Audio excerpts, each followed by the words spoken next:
Bismillahirrohmanirrohim. Assalamualaikum warahmatullahi wabarakatuh. Sunan Kalijaga adalah seorang tokoh Wali Songo lahir pada tahun 1453 Masehi, dari Raden Ahmad Sahuri seorang Adipati Tuban VIII dan Dewi Nawang Arum putri Raden Kidang Telangkas atau Abdurrahim Al-Maghribi.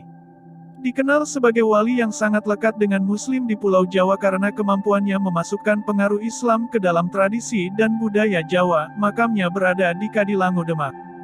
Di masa hidup Sunan Kalijaga diperkirakan mencapai lebih dari 100 tahun. Dengan demikian ia mengalami masa akhir kekuasaan Majapahit berakhir 1478, Kesultanan Demak, Kesultanan Cirebon dan Banten, bahkan juga Kerajaan Pajang yang lahir pada 1546, serta awal kehadiran Kerajaan Mataram di bawah pimpinan Panembahan Senopati.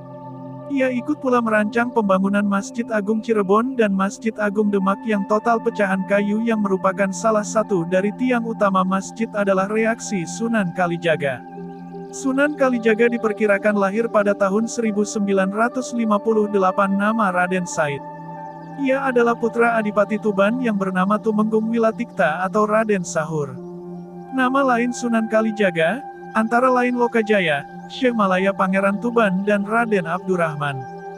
Berdasarkan satu versi masyarakat Cirebon, nama Kalijaga berasal dari desa Kalijaga di Cirebon. Pada saat Sunan Kalijaga berdiam di sana, dia sering berendam di sungai atau jaga kali.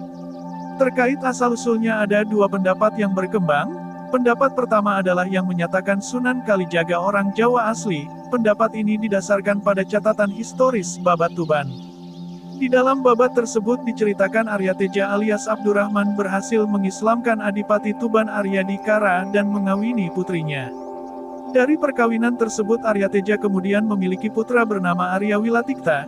Catatan Babat Tuban ini diperkuat juga dengan catatan masyhur penulis dan bendahara Portugis Tome Pires tahun 1468 sampai tahun 1546. Menurut catatan Tome Pires penguasa Tuban pada tahun 1592, Islam pertama di Tuban yakni Arya Wilatikta dan Sunan Kalijaga atau Raden Mas Said adalah putra Arya Wilatikta. Adapun pendapat yang kedua adalah menyatakan Sunan Kalijaga adalah keturunan Arab. Pendapat kedua ini disebut-sebut berdasarkan keterangan staf khusus pemerintah kolonial Belanda Van den Berg tahun 1845 sampai tahun 1927 yang menyatakan bahwa Sunan Kalijaga adalah keturunan Arab yang silsilahnya sampai ke Rasulullah Shallallahu Alaihi Wasallam. Sejarawan lain seperti De Graaf juga menilai bahwa Arya Teja I Abdurrahman memiliki silsilah dengan Ibnu Abbas, paman Muhammad. Dalam satu riwayat Sunan Kalijaga disebutkan menikah dengan Dewi Saro binti Maulana Ishak dan mempunyai 3 putra. Raden Umar Said atau Sunan Muria, Dewi Rahayu dan Dewi Sofia. Maulana Ishak memiliki anak bernama Sunan Giri dan Dewi Salon. Mereka adalah kakak beradik. Menurut cerita sebelum menjadi Wali Songo, Raden Said adalah seorang perampok yang selalu mengambil hasil bumi di gudang penyimpanan hasil bumi di kerajaannya, dan merampok orang-orang yang kaya. Hasil curiannya dan rampokannya itu akan ia bagikan kepada orang-orang yang miskin. Suatu hari saat Raden Said berada di hutan, ia melihat seorang kakek tua yang bertongkat. Orang itu adalah Sunan Bonang. Karena tongkat itu dilihat seperti tongkat emas, ia merampas tongkat itu. Katanya hasil rampokan itu akan ia bagikan kepada orang yang miskin, tetapi sang Sunan Bonang tidak membenarkan cara itu. Ia menasihati Raden Said bahwa Allah Subhanahu wa Ta'ala tidak akan menerima amal yang buruk. Lalu Sunan Bonang menunjukkan pohon aren emas dan mengatakan, bila Raden Said ingin mendapatkan harta tanpa berusaha maka ambillah buah aren emas yang ditunjukkan oleh Sunan Bonang. Karena itu Raden Said ingin menjadi murid Sunan Bonang. Raden Said lalu menyusul Sunan Bonang ke sungai. Raden Said berkata bahwa ingin menjadi muridnya. Sunan Bonang lalu menyuruh Raden Said untuk bersemedi sambil menjaga tongkatnya yang ditancapkan ke tepi sungai. Raden Said tidak boleh beranjak dari tempat tersebut sebelum Sunan Bonang datang. Raden Said lalu melaksanakan perintah tersebut. Karena itu ia menjadi tertidur dalam waktu lama. Karena lamanya ia tertidur tanpa disadari akar dan rerumputan telah menutupi dirinya. 3 tahun kemudian Sunan Bonang datang dan membangunkan Raden Said, karena ia telah menjaga tongkatnya yang ditancapkan ke sungai. Maka Raden Said diganti namanya menjadi Kalijaga. Kalijaga lalu diberi pakaian baru dan diberi pelajaran agama oleh Sunan Bonang. Kalijaga lalu melanjutkan dakwahnya dan dikenal sebagai Sunan Kalijaga, namun cerita ini banyak diragukan oleh para sejarawan dan ulama berpaham Salafi karena tidak masuk akal dan bertentangan dengan ilmu syariat. Dalam dakwah ia punya pola yang sama dengan mentor sekaligus sahabat dekatnya Sunan Bonang.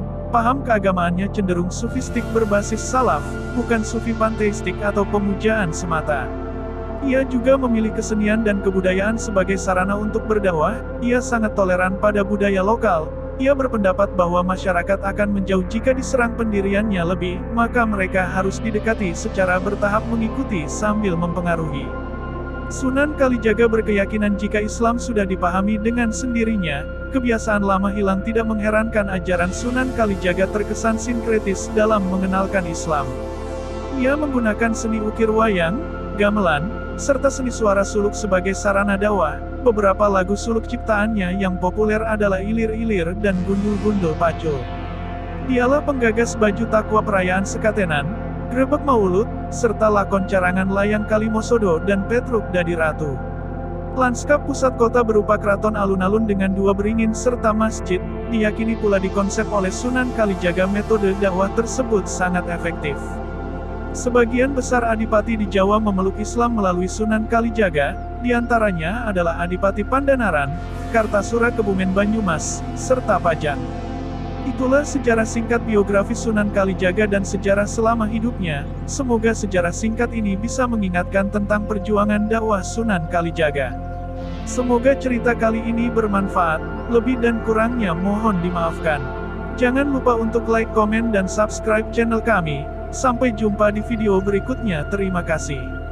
Wassalamualaikum warahmatullahi wabarakatuh.